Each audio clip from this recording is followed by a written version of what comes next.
tonight's program is a very interesting topic, and I think all of you think it's interesting, otherwise you won't be here. And it's been years since we've heard, every time you walk in front of Starbucks, you'll get an ad and the, $5 off from your, it can't be $5, $1 off from your next latte. We've heard that, but it's getting beyond that, and that's something we're going to find out tonight from our interesting panelists and moderator and the speaker. But it is my privilege as a chair to introduce you to our moderator tonight, Nitzan Shaer. He told me the best way to pronounce his name. You know the car Nitzan? That's how you say it, Nitzan, right? And Shaer as your share on the stock. So that's a cheat sheet that I have.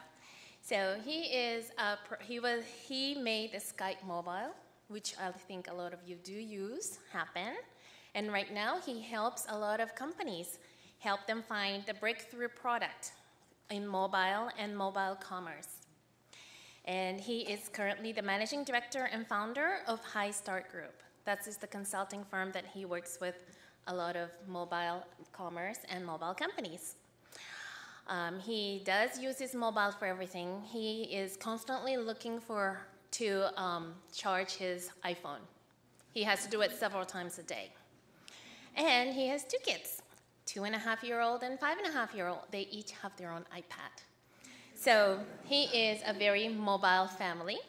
So please join me to welcome Nitzan Shaer.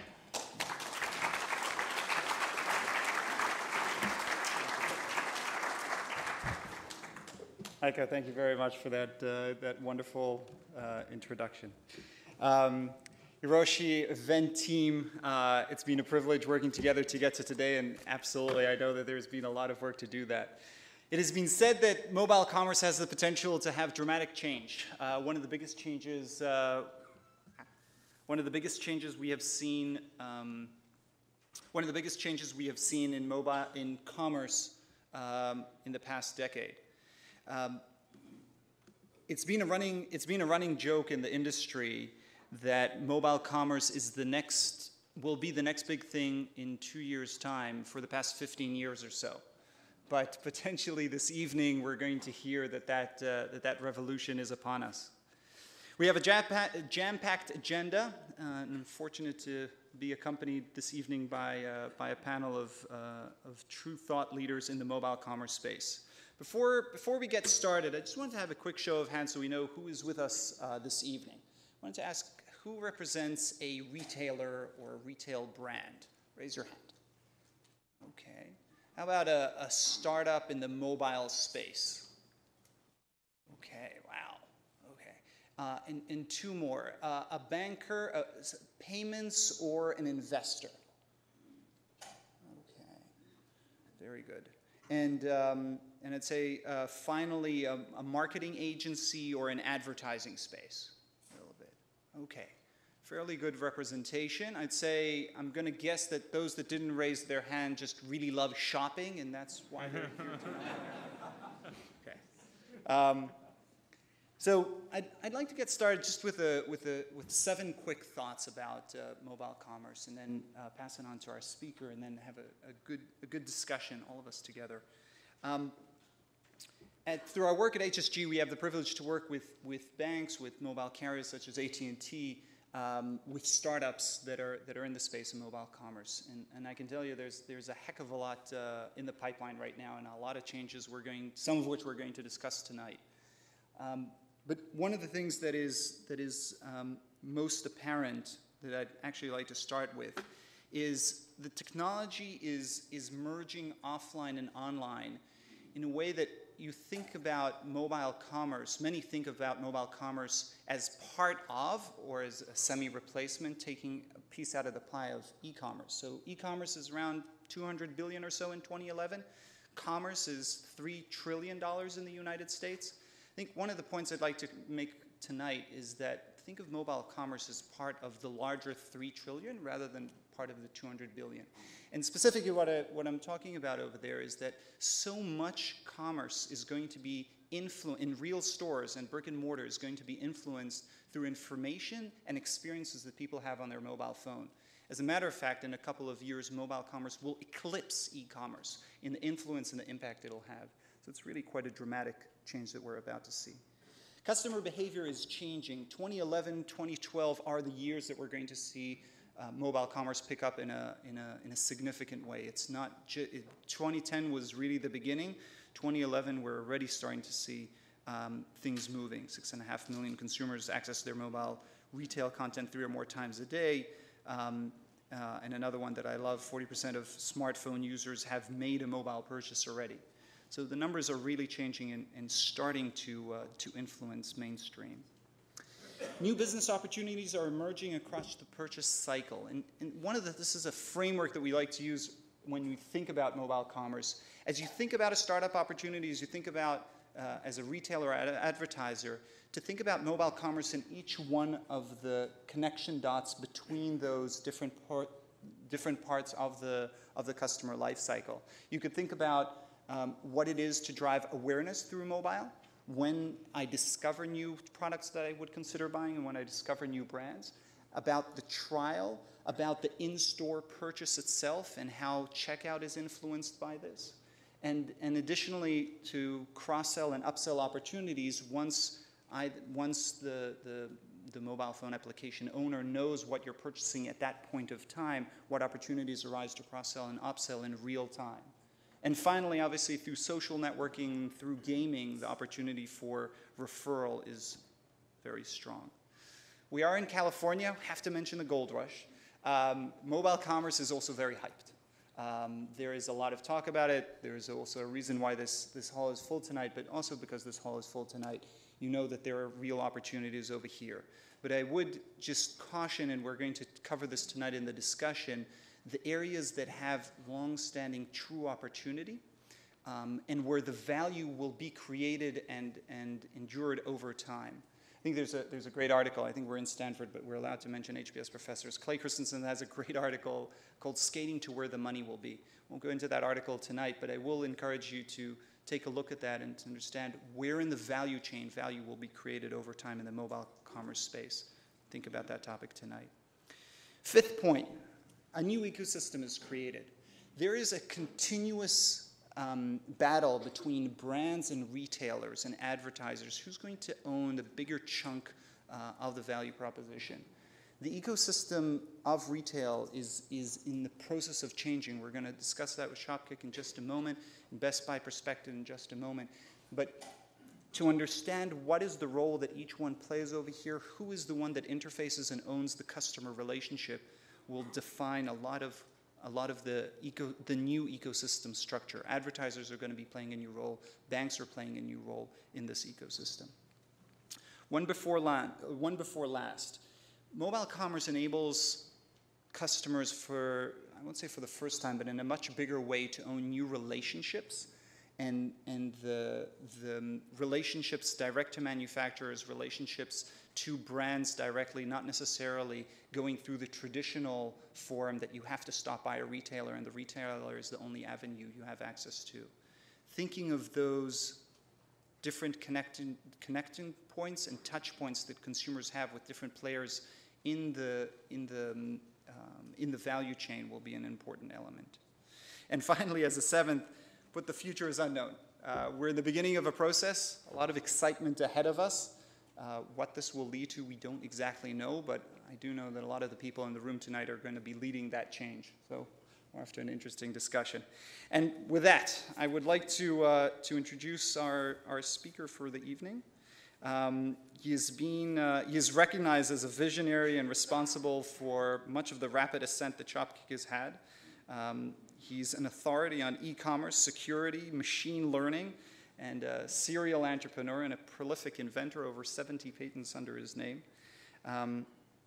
Ladies and gentlemen, I'd like to introduce to Aaron Emigh, CTO and co-founder of Shopkick.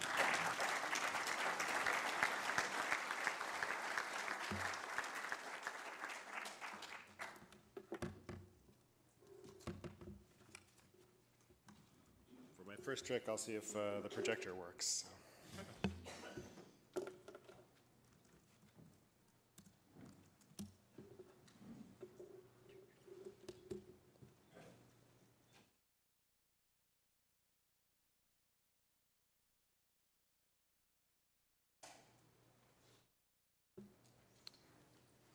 that. So what I want to do is talk a little bit about the opportunities that are presenting themselves as we have the worlds colliding of mobile and retail. And whenever you're facing something that is that big in the future, you have to figure out how do you break it down into pieces. And as well, I noticed most of the hands that went up when Nitzan was asking who you are were entrepreneurs. So I want to emphasize also what kinds of principles drive an entrepreneurial company and look at the particular choices that Shopkick has made along that path as well. So the first rule I would say is find a huge opportunity.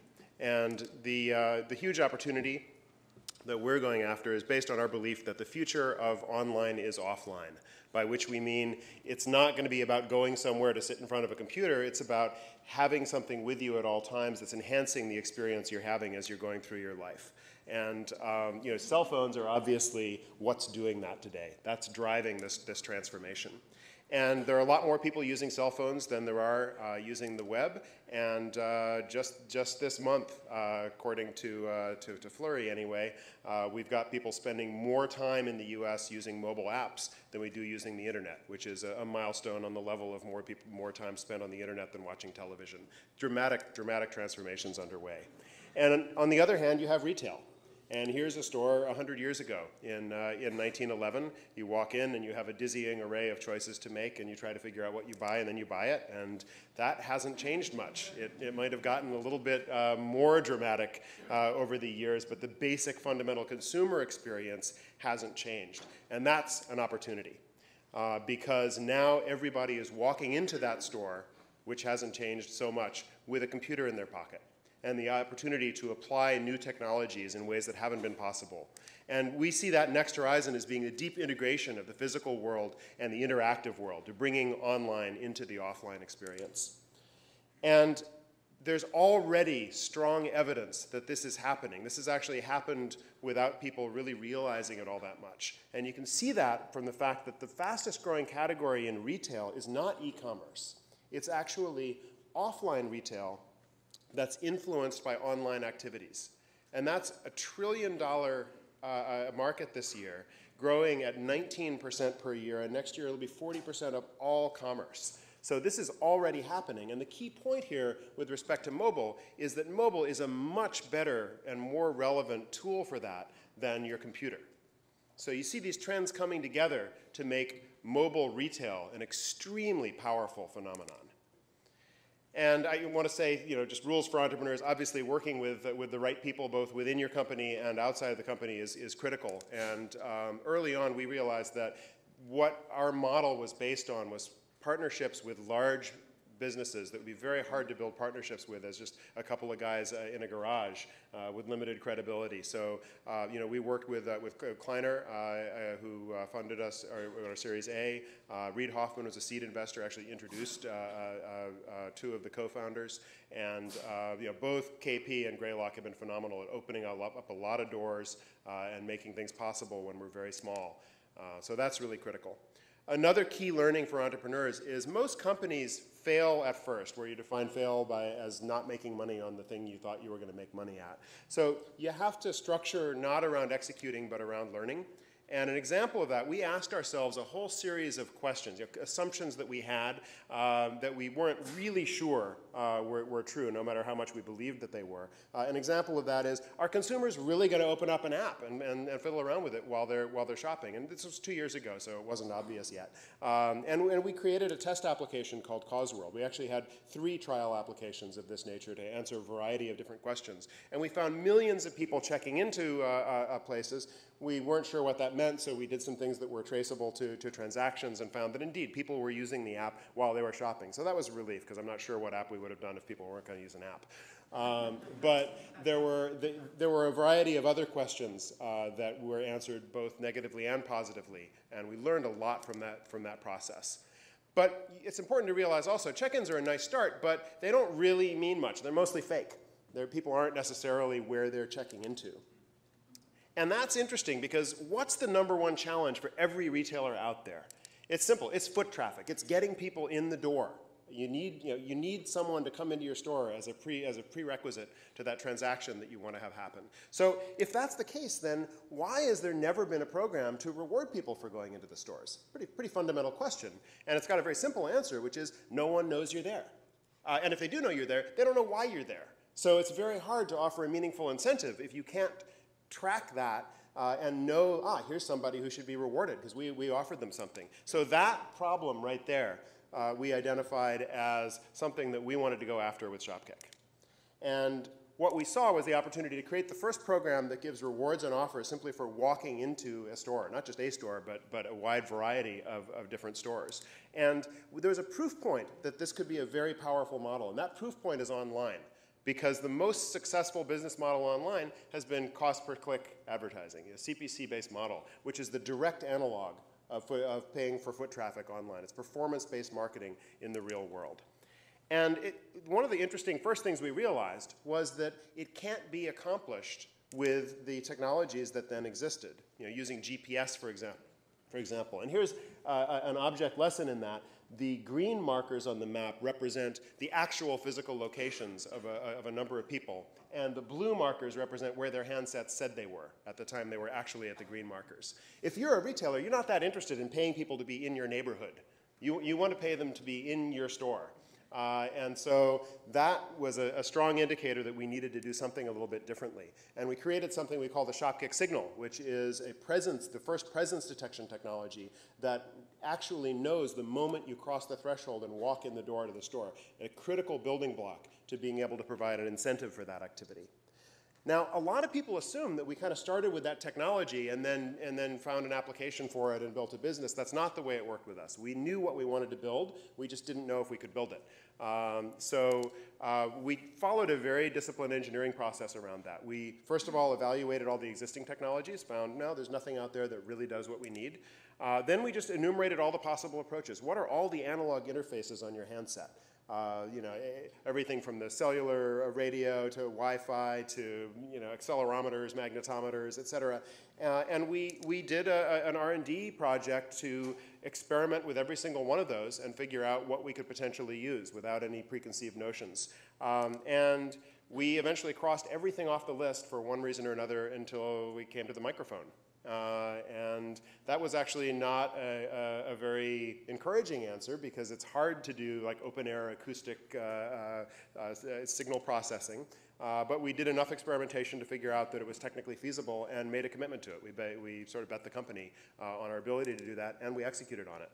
And the fruits of that execution is that our unique ability to offer this enabled us to partner with some of the largest retailers in the United States. So Best Buy and Target and Macy's and American Eagle and Sports Authority, Wet Seal, Arden Bee, West Elm, Crate and Barrel, Simon Malls. All of these companies have installed transmitters. And the early ones, and I want to single out Best Buy, not just for your benefit, Ben, but because they were the first partner who signed on with us, and it's a pretty visionary thing to do to team up with a tiny little company with a crazy story, and we learned a lot from that partnership and from all these partnerships.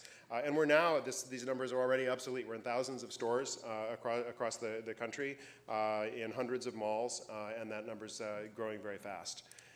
And I want to make the point also that NFC is very complementary to GPS and very complementary to the Shopkick signal. At one level, at the gross level, with NFC, with a GPS and Wi-Fi, you want to know, what are the stores around me? What's available for me? What is there around here for me to do? And then presence kicks in and says, welcome to Best Buy, welcome to the home theater section, and can offer incentives for being in these places and unlock offers and so on. And then you're down to sort of the touch level with NFC or even barcode scanning, where you're saying, I want information about this product. Or I want an incentive, a coupon for this product, or something like that. All of these three things have their role, and they're very complementary technologies. Another thing that I think it's important to do as a startup company is to know what you are and what you're not. And specifically, we're not a social company at our heart. There are things that are social. There are behaviors within shopping that are social. But we are, at our core, a shopping company. and then we have social layers around that. Whereas a lot of other companies are social and they're trying to add a shopping layer around the outside of it. It's very hard to do. You know, we have partners who've done head-to-head comparisons with trackable incentives on Facebook Places and Foursquare and Shopkick. And they find that Shopkick drives far more actual transactions and revenues. Even though, you know, look at Facebook, I mean, they have 2 orders of magnitude more users than we do. But there's a big difference between having a user that's there to socialize or to talk about how much they like a bar versus to have a user who's there to shop and has that shopping intent. And that's something that I don't think it's an easy job to cross over if your heart is really in a different area than shopping. And you can see that reflected in the demographics of the people who use Shopkick. They're 55% female. It's by far the most female-skewed location-based application, and you know, sort of centered around late 20s. So it's key prime shopping demographics. A next lesson for startups, or principle for startups, is to establish that early foothold and then to build on it. And one of the things that we're most gratified to see happening over the last months is for our launch partners to decide to go national with us. So for example, we started in New York, Chicago, LA, and San Francisco with an 18-month pilot with Best Buy and with our other launch partners, and they've now taken it national to every single store. So has Sports Authority. American Eagle has taken it to most of their stores. Simon Malls has expanded their footprint. We have, you know, to have our launch partners making the decision that Shopkick is working, it's driving value for us, it's driving transactions that are incremental, and to make the decision to roll this out. And it's an infrastructure thing. It's not a lip service kind of a partnership. Is extremely gratifying, and it's a sign that what we're doing is working, and that we're remaining engaged in an appropriate way with the partners. So another thing that's important to do is to expand your footprint. And by that, I mean, fundamentally what we're doing is closing the loop to people walking in the store with our first initiative. But now we're actually partnering with the CW television network to close the loop on people watching television advertising and then going into a store that's an advertiser. Just today we announced a small business initiative where we've led with the large national retailers, but now we're partnering with Citi to work with small companies as well. So you need to sort of keep closing the loop in different ways and expanding the footprint in a way that's consistent with the vision of the company. We've been very gratified to see some recognition for the various things we've done, and especially I think it's fantastic to show up on a list in between Starbucks and IKEA, and it points the way to something that I think is very important to realize about mobile shopping, which is it's just shopping. And that's ultimately what it's going to be. And the right way to look at this is as a retail endeavor and not a mobile technology endeavor, although there's a lot of mobile technology to bring into it. So I know there's a little whirlwind, and I think we have a chance to ask or to hear a couple of questions. So thank you.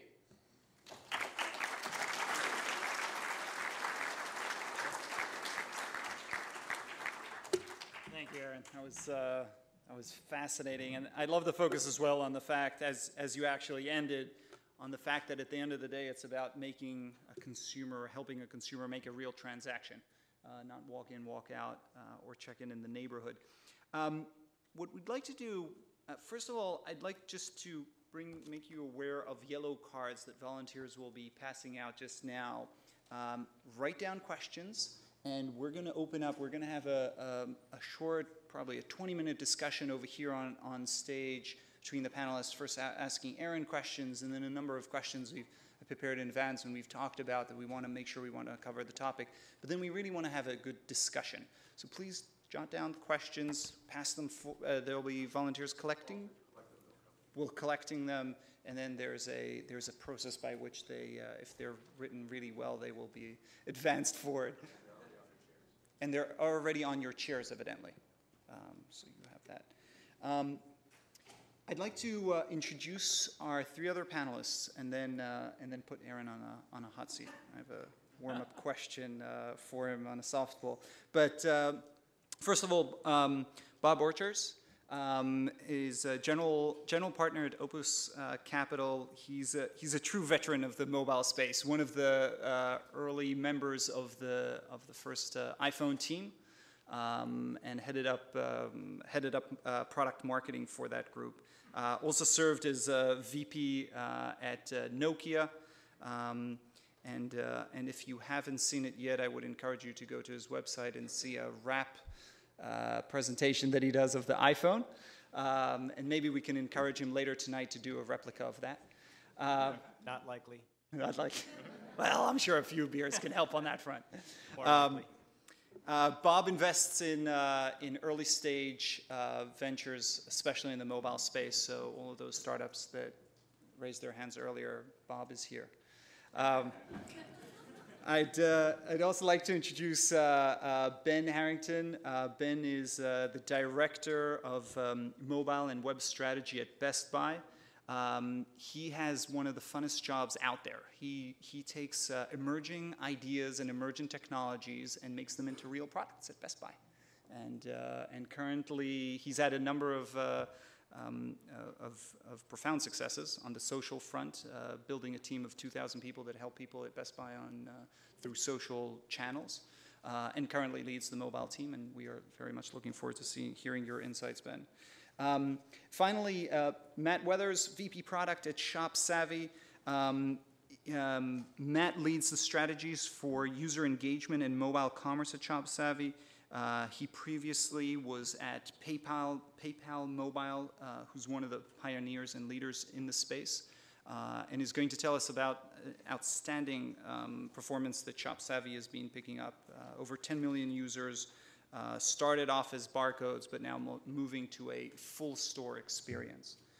And that transition is a very profound one for users. Aaron, I'm gonna start us up. I'll just say this: we're gonna break up the discussion tonight to 3 parts, just because the canvas is so wide. We're gonna be talking about Aaron first, then consumers, impact, and really understand what the consumer experience is like, because consumers stand at the center and the core of all of this. Then for retailers, what does this mean, and how does the value chain change for retailers? And finally, for advertisers, where do advertisers spend their money now? How does it shift from where it was before? There are other players that we're not going to be covering tonight between the carriers and the device manufacturers, but that's going to keep us busy for the 3. Aaron, I'm going to ask you a first question, then I'm going to let the other panelists. You talked about pickup, you talked about moving consumers' hearts, you said it was all about retail. How do you make money? That's a good question. There are a couple of ways that the Shopkick makes money. First off, we have our own currency, which we call kicks, and all the awards happen in kicks. Yeah, I think the microphones are off, but if they're... Are we on now? Good. All right, so we have our own currency, which is called kicks, and we give rewards in kicks. And every time a consumer receives an award, we also get paid there, whether it's a brand or a retailer who's ultimately funding that. And second, in purchases that are made on items that we have shown to our customers at our partners, we get a commission on the basket, on the entire basket for those purchases as well. So you can think of it as a CPC-based model and a CPA-based model. Okay. Please, Ben, Matt, Bob. So great presentation. The analogy you made, which I thought was pretty compelling, was to the web world where you've got CPA and CPC, and you said you were kind of one of the first things, first opportunities to drive traffic into the store. I have my Mr. Pickles frequent buyer card, which rewards me with a free sandwich after 10 sandwiches.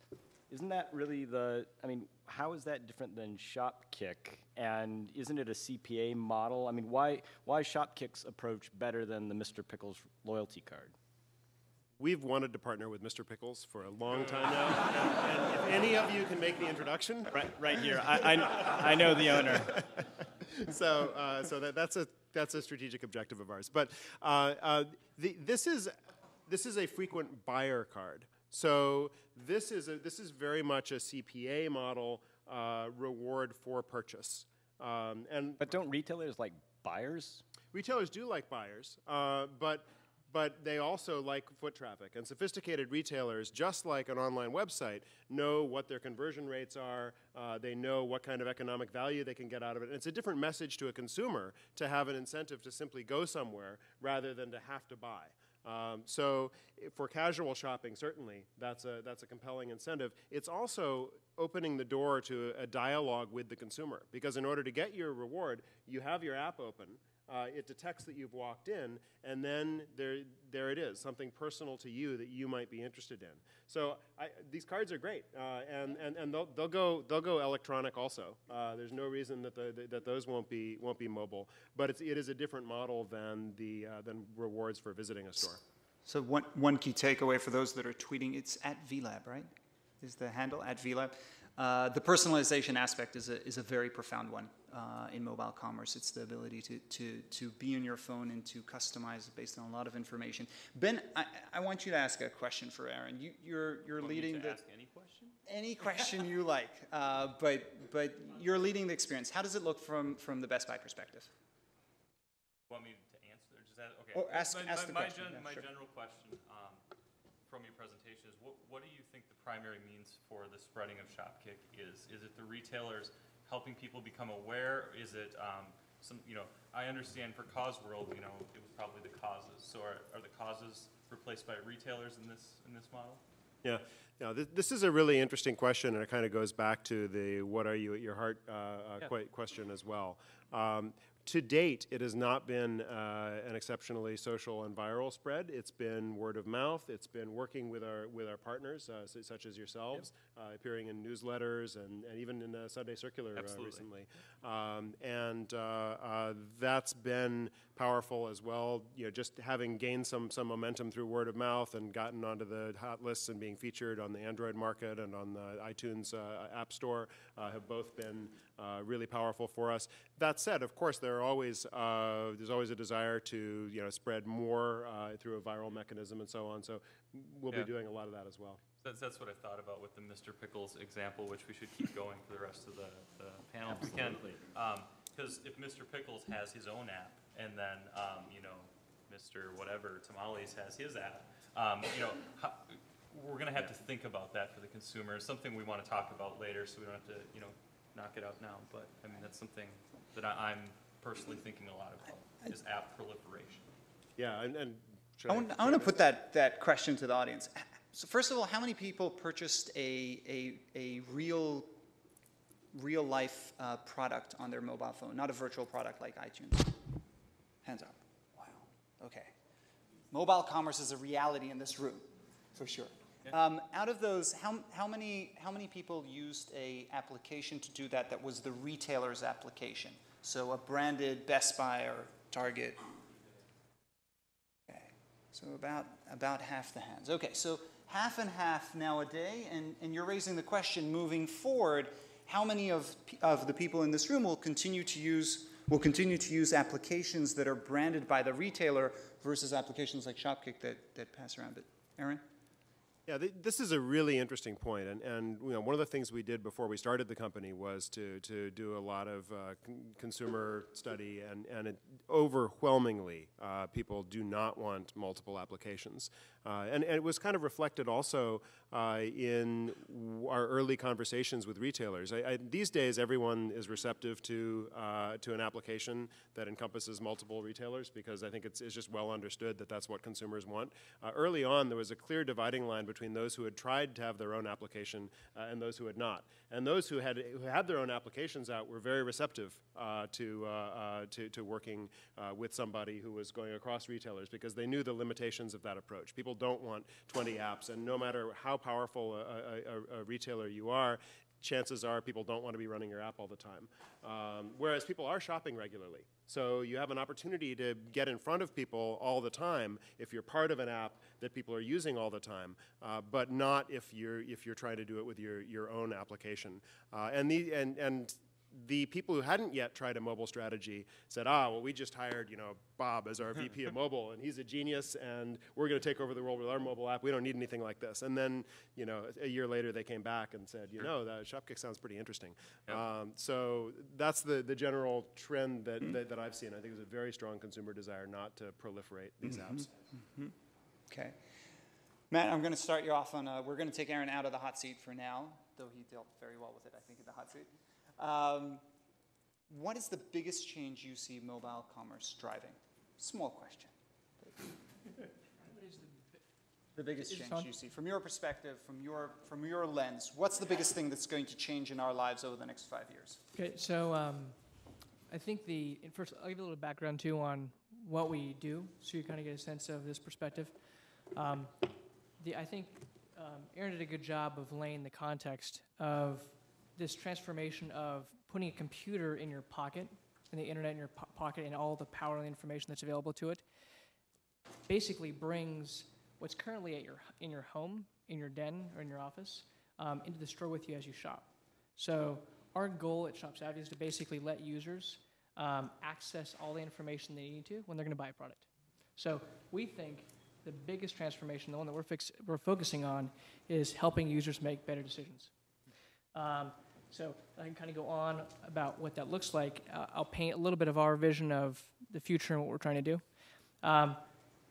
First, a little bit of context on our background. We started back in 2008, and in a similar way, we said, what's a big opportunity? Well, mobile commerce is. What's now capable with current technologies? And at the time, Android device was the only device that allowed you to access the scanner and the camera. And Apple hadn't released its app kit yet. So Google had an Android Developer Challenge. We entered that. We won that. I actually wasn't part of the team at the time. I joined 6 months ago.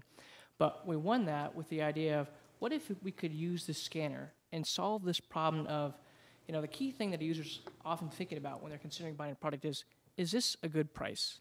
Is this a deal? Am I going to buy this, find out later on that I can get it online much cheaper? Is it maybe down at Target right around the corner?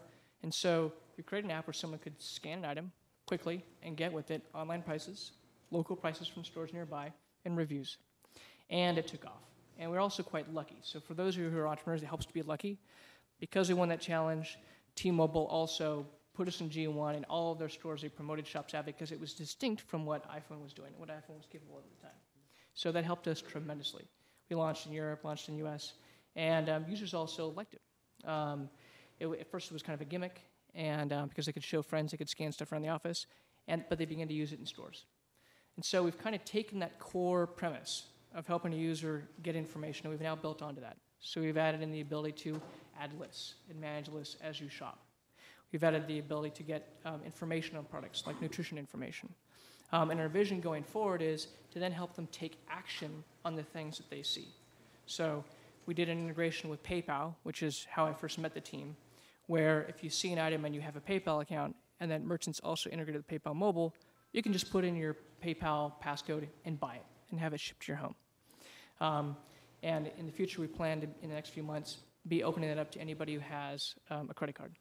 So the vision we have is take a simple, elegant shopping experience, let someone get information to make sure they're buying the right item, and then help them close that transaction. And the way we make money is at that exact decision point. We know what someone's interested in buying, what category it's in, and where they're located. So we can deliver ads from the brand. Let's say it's Lexmark for a printer, Cuisinart for an ice cream maker, or it could be a movie where they can promote buying that product right there. It could be an online merchant. Best Buy Online wants to be able to promote that they have a certain sale to buy that item right there on the phone. Or it could be a store nearby that says, don't buy that there, come over to Staples and buy that item. So that is our means of making money. So our vision overall is, how do we enable consumers to make better decisions? And Matt, I want to pile on that point. And Yankee Group came out with a really interesting stat a couple of weeks ago that 50% of users that used price comparison in a store on their mobile phone, i.e. scanned the phone using ShopSavvy or other Amazon and Google offer similar offering on scanning, 50% of them actually ended up going to a different store or purchasing it on the spot online. 50%, that's a dramatic number. It's interesting to know that 33% did something that I ended up doing there's a retail chain. I went to buy my son, 5.5 years old, a helicopter. He behaved very well, did what he was supposed to do. He got a helicopter for it. Not the helicopter. And scanned it on the spot, of course, and went to the retailer. This was in Magic Beans. It's a chain for kids. And told the cashier at the spot, Amazon is 30% cheaper than you are. What do you think I should do at this point? She said, listen, can't compete with Amazon, but I can give you 15% off.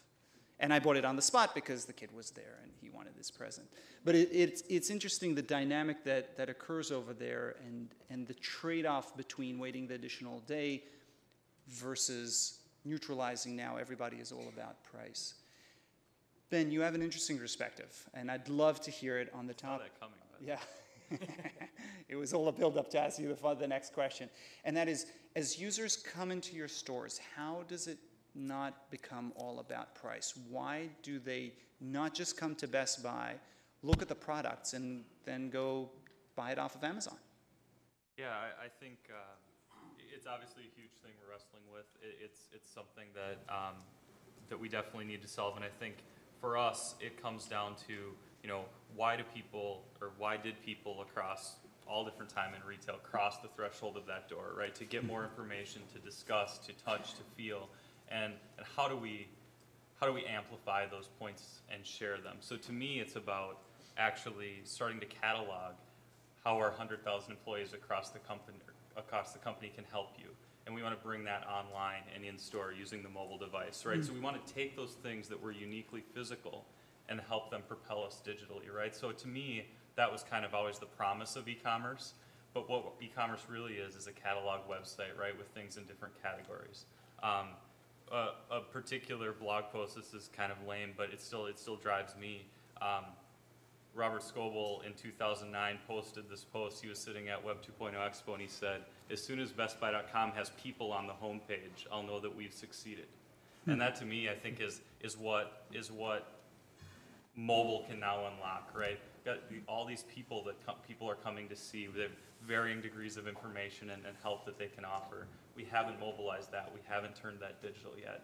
So, the part when we talk about, the future of digital or online is offline, I believe that. So I think, really bringing those pieces of essence together, I think is a big deal. But on the price side, we play on both sides of that, right? We have an API. We have an open API, actually. They're one of our biggest users.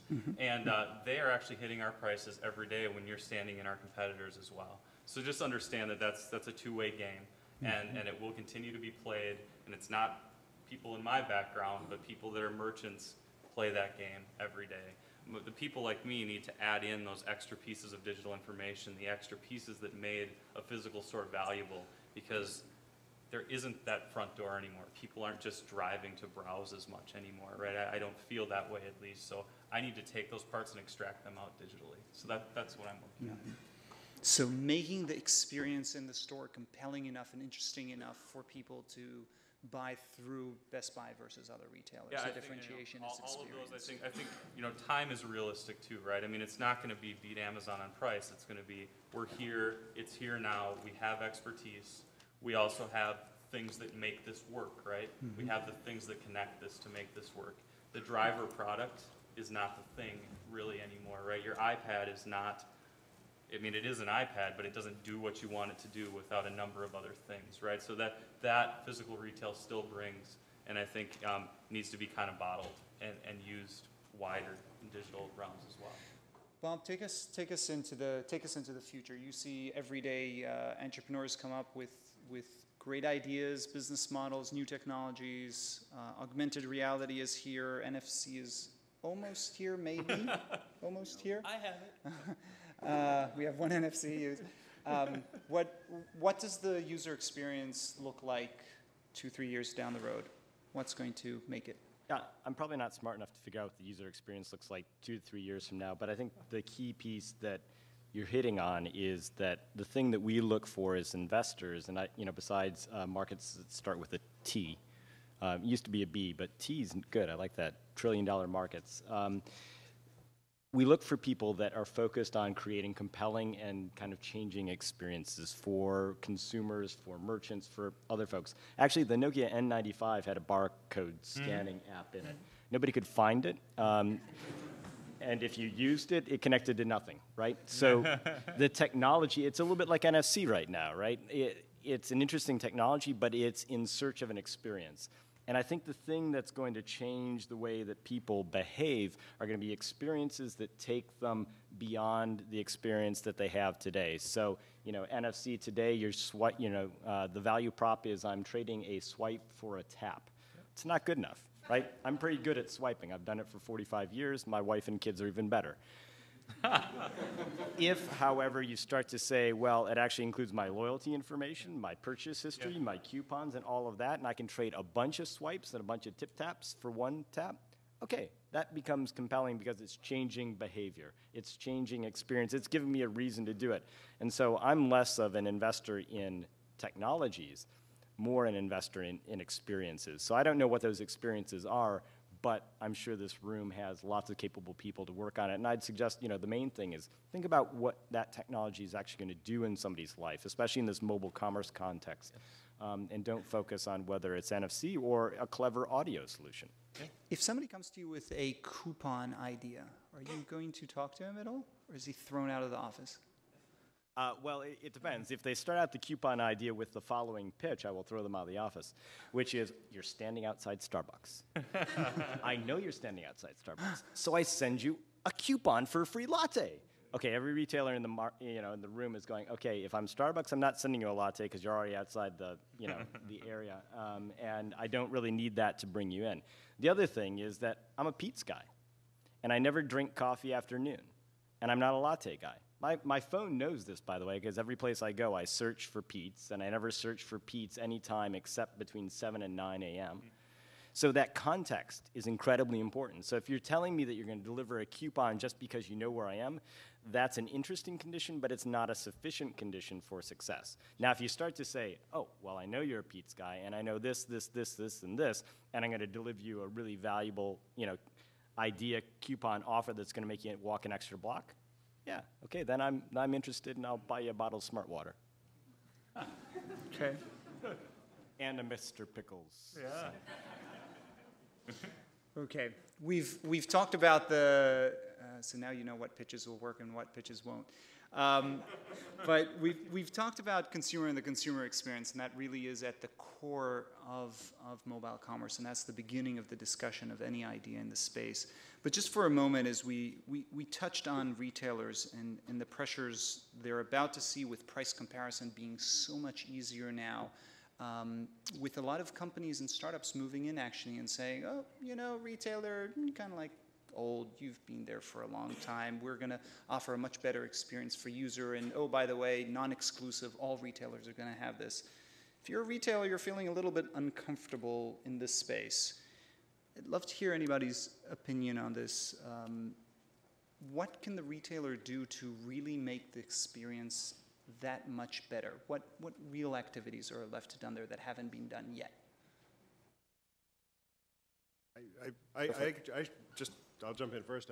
I think there's a huge opportunity here to improve the retail experience with this, and not to look at technology as the enemy that's going to pull sales away. E-commerce is already out there. Exactly. People are buying stuff from Amazon. I think it's a very interesting way to look at it. There are a lot of things that Amazon is doing that create a great consumer experience that haven't been possible in the physical world.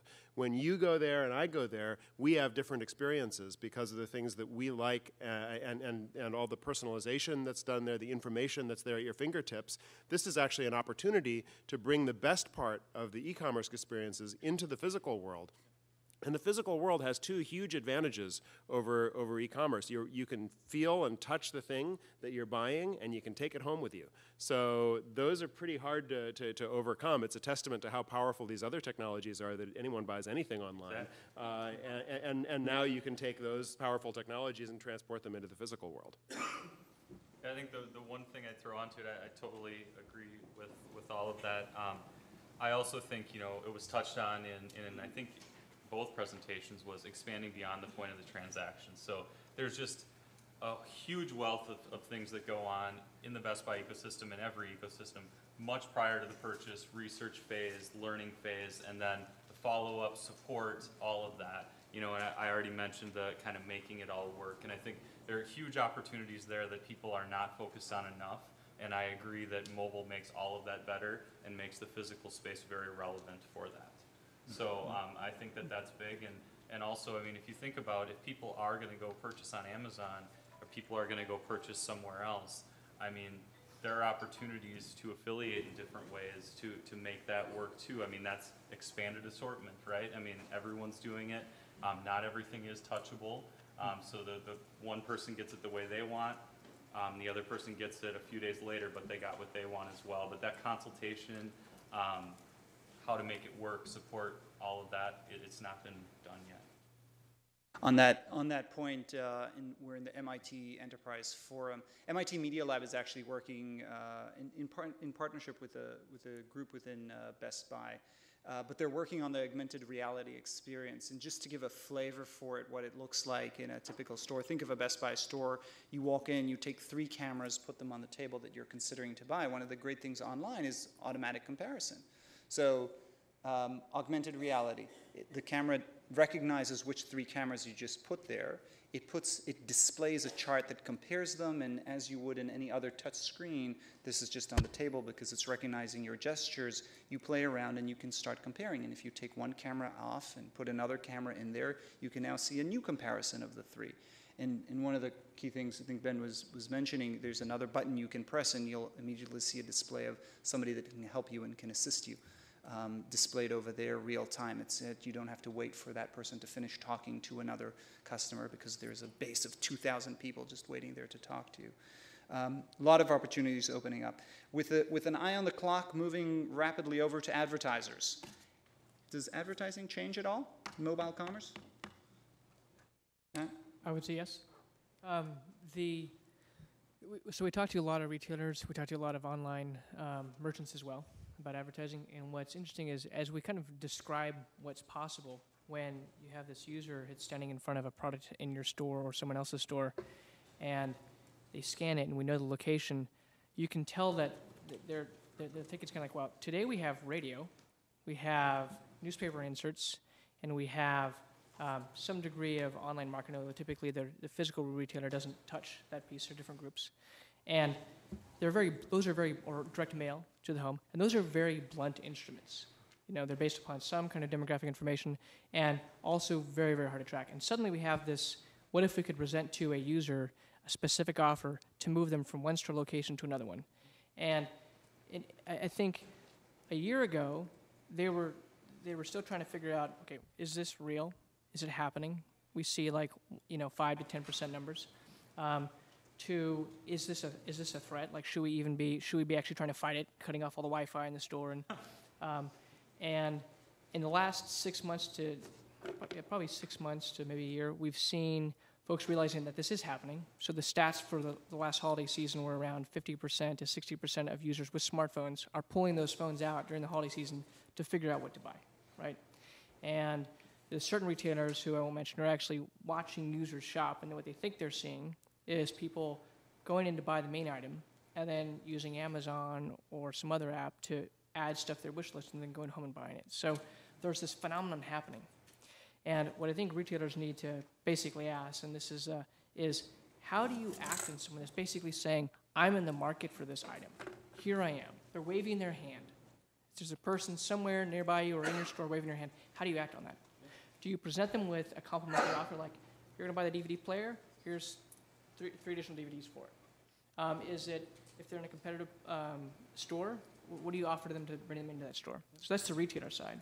And then from the brand side, from the manufacturer side, you have they have this opportunity to present the user with some interactive, rich media to get them to buy that product. So we often, in our circles, I think, talk a little bit too much about coupons and prices. Actually, that's really the last resort that retailers and brands want to deploy. What they want is someone buying the Colgate always because they believe Colgate provides the best value, or providing this brand of TV. So here's an opportunity when someone scans an item or searches for an item or walks into a store to provide that kind of rich messaging. Maybe it's an interactive game, maybe it's a video, maybe it's some specs. So there's tremendous opportunities, and I think because people are beginning to see these numbers shift, although mobile commerce is still a small piece of the pie, I think and I hope that people have learned from online to realize that it is going to be a big piece. And what's critical, and I think for the leaders out there in retail space, is to, over the next year, aggressively experiment and figure out what's going to work and not work. So that's our perspective in advertising. That's a very good and deep perspective on advertisers. Bob, additional things? Yeah, I mean, my big thing is I can only hope that mobile advertising stops sucking. Right? I mean, from a creative standpoint, what do we have? We've got shrunk down circulars on a tiny screen, right? That's state of the art. I mean, I love the idea of games, interactive experiences, all this kind of thing, but it's got to be creatively appropriate for the device that people are holding, as opposed to, I took my TV campaign and I shrunk it down to a screen about that big. Yep. So, I mean, that's the B I've got in my bonnet about advertising, is don't think of this as just a smaller screen. Think of it as a new medium, as a new device, as a new experience, and start from the ground up. Your gamification, scavenger, and the like, does that fall into your category or different? Yeah, maybe. But I mean, the other thing, I talked with the CMO at Nike where I used to work, and I asked, what's mobile advertising to you? And he's like, it's apps. It's like Nike plus GPS apps. That's advertising for us, right? Because when you go into the store, that's what you're going to be thinking about, is the great experience you had with that app and the value that got added, and that'll be a brand halo that then drives you to that part of the wall. So I think you just have to think wide open and not start with, kind of evolution. Let's start with revolution. Beautiful. There's some outstanding questions over here that I'd like to read out that have come from the audience, and I think people are still collecting questions. So this is a question for Aaron. The customer that has walked into the store, by virtue of walking into the store, has already expressed their interest, their high interest in purchasing. So by offering deals to them, you create an inherent margin erosion issue, in the sense that many of those that execute a purchase would have done so anyway. How do you measure that loss in margin versus the increase in sales due to the mobile offer? Right. So I think there are a couple of things there. The first is somebody necessarily walking in without the incentive? And what we've seen is that when we vary the incentive that we offer, we drive the number of walk-ins that we have dramatically. And we hear that anecdotally as well from our user base. What we hear is, I'm in a competition with my wife to see who can collect the most kicks on Shopkick. And we're going and we're walking in, and then, the strange thing happens. We keep buying stuff too, and we thought we were just playing this collection game, and instead we're actually engaging in transactions that we had no intention of engaging in. So it cuts both ways. Thank you.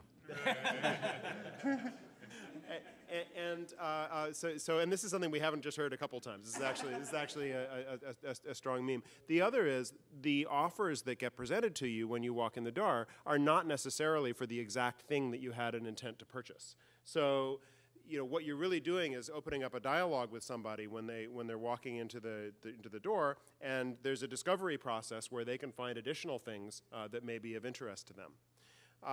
As far as the measurement question, that is very specific to each partnership that we have, but we do a lot of analysis with our partners to understand what the shopping behavior is of Shopkick users as opposed to similar users who are not Shopkick users, and how the behavior changes when people become Shopkick users. This is a critical piece of showing that what we do is actually helpful. The retailers that we work with would not be rolling out nationally beyond the pilots if they weren't seeing a net positive impact from what's done. So certainly there are impacts in all directions, but the net impact is actually extremely positive. Mm-hmm. So a key takeaway from what you said, first of all, the proof is in the pudding. They're rolling it out, but the fact that you're seeing consumers take action and actually buy, the offers not being targeted at what they would have purchased anyway, but something similar to what they potentially would be interested in. Ben, this next question is to you. This is from one of those people that love shopping that we talked about earlier. When will consumers be able to make mobile purchases at Best Buy point of sale? It doesn't say here, but I think they're looking for a date. We're talking about like swiping phones and things like that? Is that what you're... Be able to make mobile purchases at point of sale. So I would assume through swiping on those. So, I mean, I think you're talking NFC or some sort of barcode scanning, let's say. I think, you know, an interesting thing that I don't think we want to get too deep on, and the Shopkick guys have lived it probably many different times, is the implementation timelines across these chains, and the way hardware rolls out is fairly archaic.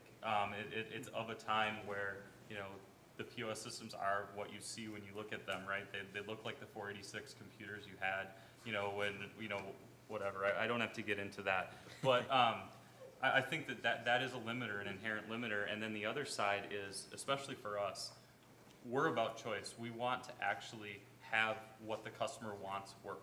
So since nothing's been adopted and there are very few, you know, devices that are actually capable of doing this, it's really hard, even when a startup or someone comes to you and says, you know, we'll give you 10 registers to start. It's like, great, there's 10 in one store and there's 1,100 stores. Like, well, what are we talking about doing here, right? So, you know, there's a lot to think about on the rollout side of it and then the customer adoption side of it. So we aren't, you know, as you've seen, you know, we're doing a lot of these things ahead. So we're not just going to wait for consumers to be, you know, 45% working with Google, so we're going to do Google or whatever. But the rollout time has been huge, and small market, one market tests haven't been enough really to move the dial forward. So I would just say adoption is a big issue. We want it as bad as you do. I think we want it for simplicity.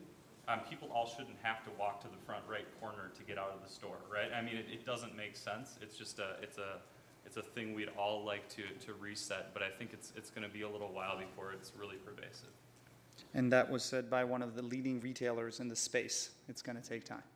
It is going to take time. I think there will be good tests within the next year for sure.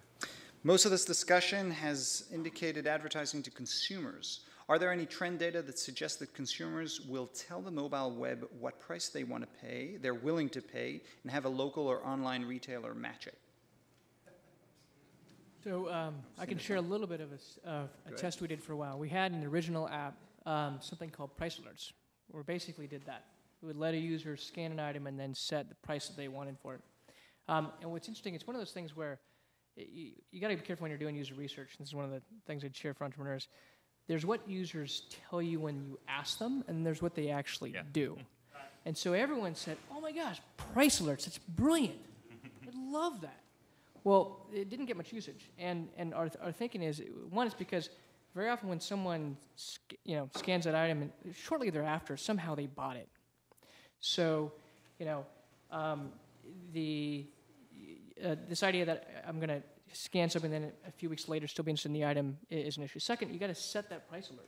What do you set it at? How do you make sure you're not spamming them for every micro change for a book on half.com, right? So, and thirdly, to ask user to go through setting the price, putting in a way to be contacted.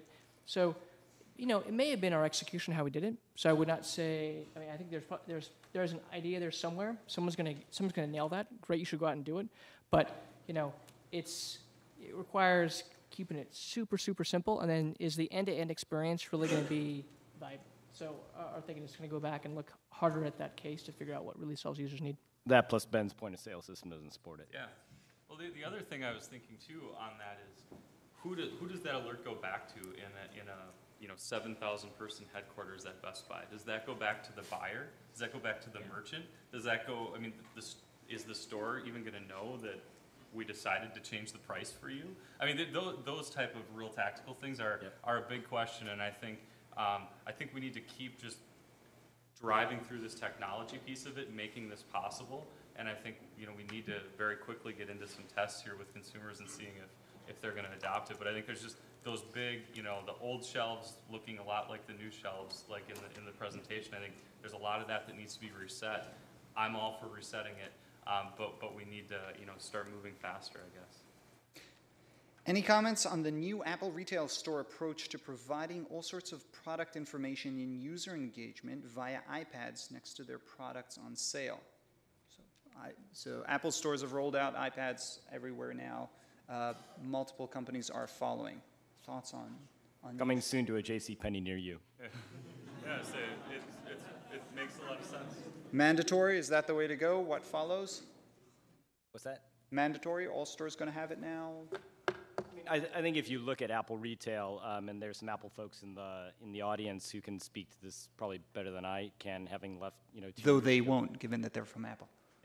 Yeah, they're dressed in black. The thing that made Apple retail especially impressive was the experience, right? And that's why Apple retail generates per square foot higher transaction volume than any store on the planet. And I think if you look at what made that really work was open access to their products. And I think it fits completely naturally that you're going to use your own products to then help merchandise and talk about your other products, and then have people who are around to help answer questions and check you out on iPads or on iPod touches that have credit card readers. So I think it's completely holistic, and it's the right thing for Apple. Whether it's the right thing for every other retailer or not, I don't know. I mean, I would say we need that screen to bring the web into the store, right? You're not gonna depend on every customer to pull something out of their pocket and do something, right? So I think there has to be a touch point that comes into the store like that. They don't all have to be iPads. They don't all have to be a certain way, but there have to be devices to bring that in. It's just not going to happen any other way. Okay. I just heard potentially Best Buy handing out iPhones to all consumers, free of charge. They could start with free Wi-Fi and I'd be okay. Yeah, that's exactly. Okay, to Aaron, moving right along. How can online-only e-commerce site, ooh, this is a challenging one. This is like on Jeopardy, this is $1 million. How can online-only e-commerce site take advantage of the tracks you mentioned in mobile and offline commerce? Take advantage of the trends? Creator of the question, identify yourself if you so may. I just didn't hear one of the words. It's tracks or trends you mentioned in online and offline commerce. Well, I think in online, either way, they're going to have to go to mobile, right? I mean, a huge amount of people are going to start accessing their online-only website through mobile devices anyway. So if they're not supporting it, they're going to be losing users left and right over the next couple of years. If it's the offline question, I don't know. Yeah, I mean, I think that there are things here that will influence the purely online experience as well. Certainly, the online is largely in your pocket now in any case, so just being more geolocation aware, more aware of the context that a user is operating in, using more signals in that regard is certainly a big piece of it. Shopkick's business is not focused on that. We're very much focused on physical world. I'd just say one small thing is I'll give you an example. So for our service, again, we're supporting online merchants who want to basically present a price to a user or local. And so there's a lot of pure play online providers that are very specialist in what they do. They might, candle website. They specialize in candles of all sizes, shapes, and varieties. So they could, you would think, as people are out there looking in stores and not finding what they want, make sure that all the means at their disposal, whether it's ShopSavvy or others, Google, that their products are found and easily bought. So mobile is basically bringing people who are shopping in their home into the stores in the entire world. So I think that's perhaps one way to look at it is you have this whole other medium we could use. There's the acquisition actually that eBay made. I think I saw a couple of eBay people earlier of Milo a few months back. Basically, the idea of bringing online all of the current inventories that stores, mom and pop stores, and other larger retailers have in the real world. So they have offline, and that's bringing the offline experience online, because now on eBay, the whole idea of eBay is to give as much inventory as possible. So now that they have access to where that inventory is and that it's actually available in a store near you, justified the purchase of Milo at actually a very high price. So that's another way that offline is going online and makes it much more valuable. If you're going to do that, bbyopen.com, our open API, pull in all of our local information, availability, commerce API, everything, pull it into your apps, get a lot of people to buy stuff from us. And you don't have to, and you don't have to pay $75 million as eBay did? What? And you don't have to pay $75 million as eBay did for? Milo, you used to use our API as well? What product categories, Aaron, this is for you. What product categories offer, what product categories fare better in driving foot traffic to Shopkick? And let me just attach on to that. We talked about e-commerce in general, mobile commerce in general over here, but there are product categories that fare better than others. So specifically to you and beyond. The key for us is to have a strong mix of product categories because we want this to be something that's always useful to you, whatever it is that you're looking for. So it's very important for us to have some stores like Best Buy that have sort of big ticket items. People don't necessarily go there every day or every week. When they do, they spend a lot of money and they're considered purchases. And also to have frequency drivers where people are going to the grocery store all the time. Yep. That's really useful to have that in the app and have it be top of mind. So we've really gone for that mix. I would say that more than product categories, there's definitely patterns to what kinds of offers are most interesting and appealing to people.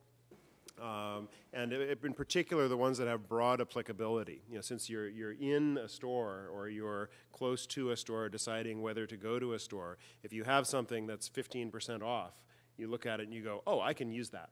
If you have something that's very, or something that's 10% off a DVD, like, oh, okay, it's probably a DVD there I'm going to be interested in. If you have something that's a very specific model of something that's a discount, it's not a bad thing, but it's not as broadly applicable, and it has to be targeted much more precisely because somebody might go, oh, I already have one of those, or actually I prefer the model XZ26. So that's something that we've certainly seen in terms of responses to offers in our system. Okay, so gasoline, probably not. Airline tickets are online anyway, though we're seeing over 15% of those move to mobile. In an interesting large grocery chain by the name of Stop & Shop, probably the grocery chain leading in the space of mobile commerce, have been running. It's not even a beginning yet. They've been running already for 3 years mobile shopping and have a considerable amount of their traffic going through mobile. They started with Motorola devices and now moved to this thing called the iPhone. But they've seen quite a lot of success in that category as well, as you mentioned. We've heard a lot about what the retailers should be thinking and doing. What about the manufacturers, particularly of small ticket items? We talked about the value chain changing. What does mobile commerce mean to manufacturers? It's a hard one. Bob, you want to take a hack at that one? I mean, yeah. I think the main thing that comes to mind is that closing the feedback loop via mobile is a really important thing if you're a manufacturer. If you can actually go through and see what's happening at point of sale, that's incredibly valuable. But it's also very rare that you're able to get it. So if you work with a retailer, you might get monthly reports or weekly reports on how much has been sold, where, what, when, how. If somehow with a mobile kind of solution, you can get more direct access to a dashboard of what's going on, you can close the feedback loop and innovate faster. And I think that's, to me, one of the big opportunities that's out there. It's challenging because you have lots of people at play that you have to work with, and the retailers have to cooperate, et cetera. But I think as a manufacturer, that could be tremendously valuable. I think too, when there's logical extensions of your product that could bridge into the space, it kind of gives you what you just talked about, like the Sonos remote control on the iPhone, right? It is brilliant for the reason that they now have something internet connectable that lets you know every time it was turned on and turned off, right? The amount of metrics that produces for them is, I'm guessing, easily worth even creating it or keeping that team around to do that, right? So when you can integrate that, I think your feedback loops by their nature get stronger, and the user might not even know that they had to do something extra. We talked about creating the list, giving all your information. That's hard, but when I can control my Sonos from my iPhone, that's just cool, right? And you get to the same end. So. Perhaps just one other frame of looking at that question is, we used to talk a few years ago about CRM and the power and potential of CRM, and we talk less about CRM these days. But if you think about it, this device allows manufacturers and retailers to have a much more personal connection with those users. So to the extent that users are huge advocates and love your product, then let them express that and connect with the manufacturer and perhaps share that with friends. So there's ways to, tap into that or get valuable feedback on the product or reach those users if there's changes and upsell them. So I think there's a lot of potential on that. Got one last question from the audience and then one summary question. Running different apps for each retailer's annoys users. That has been established. But a lowest common denominator UI is annoying too. Shopping at Starbucks versus a vending machine versus Best Buy is dramatically different. How do you rationalize these two elements? All right. I think that's a really good point. And that's something that there are already some differences based on the type of establishment that you're going into. For example, in the Shopkick app, and you're going to see more and more dramatic differences there. It's absolutely true. Going into a bookstore is different than going into a restaurant. Is different than going into a Best Buy. And I think that the experience should be commensurately different. I don't think that the fact that there's a single app means that experience has to be the same in each place at all. And one of the things that we've worked with companies like Best Buy and all our partners is to create a sort of appropriately branded experience. That's the first step. But then the nature of the interaction, the type of thing you're looking for, is probably going to be increasingly differentiated over time as things get more sophisticated.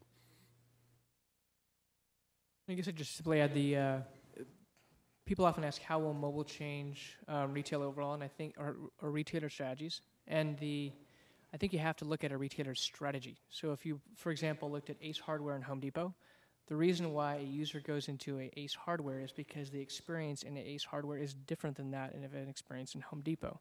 So if Ace Hardware had a mobile strategy and what I want that to feel like, it would probably be very different than Home Depot. So you have to look at, what does the Apple Store, experience look like extended to the mobile phone in terms of where you touch users and also how they experience it.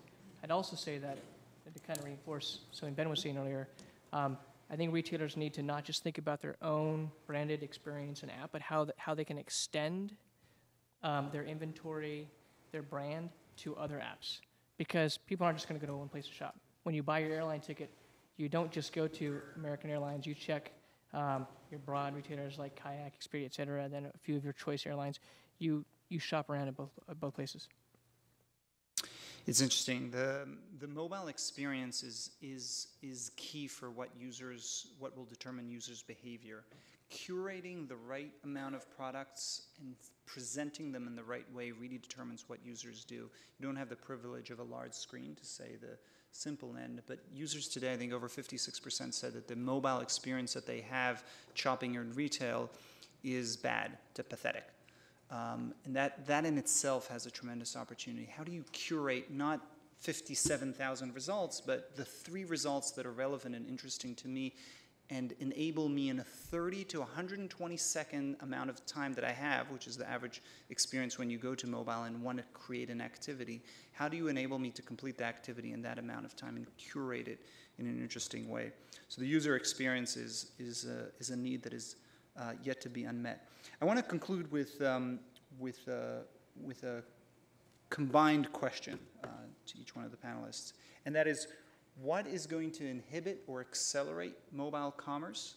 And as you think about inhibitors and accelerator, what's the biggest opportunity, if you're willing to share, is still ahead of us in mobile commerce, and those in the startup community should be looking in that direction?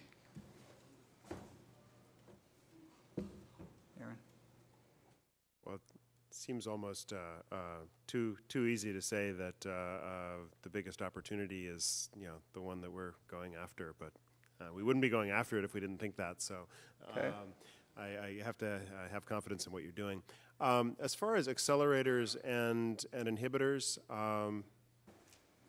I don't think that there's any inhibitor that can stop it. I think it's already well underway, more than people realize, and it's only picking up momentum. The only real inhibitor is just the speed of the integrations that are necessary to put all the information at the fingertips of the users. That's really it. And then the accelerators is just the fact that this is a tremendously valuable thing to a consumer, and people want this, and it's an opportunity to gain ground against e-commerce for retailers. So I think that there are tremendous accelerators on both consumer and business sides, and only just simply the complexity of opening things up inhibiting. Bob? I think the biggest opportunity in this space, especially if you're an entrepreneur, is that the established players are going to be slow, right? And they may have the best intentions, they may have the best strategies, they may have the best 5-year roadmaps, but they've got an existing business that they don't want to put at risk. You as an entrepreneur, as somebody starting a new idea, have nothing to put at risk. And that's the way you can come in and disrupt and accelerate the market. And so I think that's one of the things, is not to look at what are the reasons why something can't happen, but why you can come in and do it and catalyze that change. Because if you think about it, one of the things that made the iPhone so successful and it made Apple able to do what they could do with that device is they had no existing business to put at risk, right? So they could tell carrier X, Y, and Z to go take a leap because there was no business, there was no Wall Street analyst following, what was going to happen there. And I think that's the opportunity that an entrepreneur has, that an innovator has, and I think that's the thing that's going to really catalyze this market. Yeah, I think one of the biggest problems that need to be solved is the ability to pass that thread through all these experiences, so you can pull together that personalization or really deliver on what the mobile can be, right? So if we continue to kind of spiral out all these disconnected ideas and disconnected things in front of customers, simplicity, don't make me think, all of the basics, right, are an issue today. So I think that thread that pulls things through, I don't think it's determined who has to do that yet, and I don't think anyone's really gluing things together that well today. So I think that's probably the biggest inhibitor I see, is that the promise of the device is so much more than what we're all able to glue together today. So I think that, as we continue to solve the problem, as these guys continue to solve that problem, I think we'll be in a materially different place. Yeah, and I similar to Aaron, I think that the market's already moving. It's growing. I think there are certain things that will slow us down, such as infrastructure. I think and I'll also put it this way. I'd say ecosystems. So, and I'll use an example. When I was at PayPal, we spent, and should be no surprise. I think most of it's public out there, but we spent a good period of time thinking about how could PayPal tackle point-of-sale payments. What could NFC mean? But if you look at that problem, not only do you have the issue that, as Bob pointed out, there's some value in having that on your phone, but it's limited. It's not like, wow, this changes the entire world to be able to do this. But you have consumers, card issuers, payment processors, merchant acquirers, and merchants who have an existing system, and they don't like the economics in that system right now. Walmart's suing MasterCard. And so to then say, let's add some new players, carriers and devices, with new hardware costs on the merchant side, device costs on the device, and try to make more money, very hard problem. So anything you try to address, you have to say, what does a user need that is big enough for every player in this ecosystem to say, I can align behind that, or I can get something out of that, direct or indirect. So I think that's the key thing, is using the imagination to find what are some, big consumer or merchant retailer problems in the system. How can you focus on solving those and have it work with the rest of the ecosystem and folks that it touches? Thank you very much. It was a terrific evening.